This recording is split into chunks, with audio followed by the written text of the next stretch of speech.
पोखरी रे बुड़ी 3 शिशुंको शोचनीय मृत्यु। केउंझर जिला सोसो थाना अधीन अतुरी कणा गाँव में घटी एभली अघटन। पोखरी रे बुड़ी 3 शिशुंको मृत्यु होईछि। पढ़ियारी पल्ली पंचायत डाहीसाही गाँ निकटे थिबा पोखरी निकटकू 3 जण शिशु आसी खेलुथिबा समय असावधानता वशतः बुड़ी जाइथिले। स्थानीय लोके भासमान अवस्था शिशुंकु उद्धार करी आगरपड़ा गोष्ठी स्वास्थ्य केन्द्र को आनिथिबा बेले डाक्टर सेठारे तांकु मृत घोषणा करथिले। सर जो 3 छुआ क्रेज को आसीथिले, क्रेज को से आसी नथिले। आज से आम पिला भी नुह एडमिशन रे नांती ग्रेजुएट हो सारे 3-4 मास हो गलानी।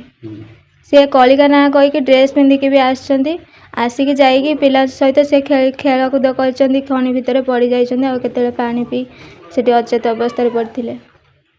पायल पात्र, लिप्सा पात्र और भारत पात्र ना आसी खेली खुला जाती से जो आम अंगनवाड़ी एंड्रोल जड़े छुआ ना सागर खेलती।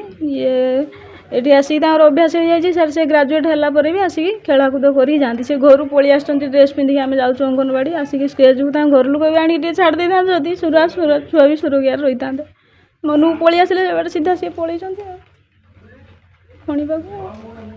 आगुरी आसते ग्रेजुएट हो सारे 2टा छुआ गोटे छुआ टोटाल से एडमिशन भी है। मृत शिशु 3.5 वर्षीय लिप्सा पात्र, 4 वर्षीय पायल पात्र और 4 वर्षीय भारती पात्र बोली जना पड़ी।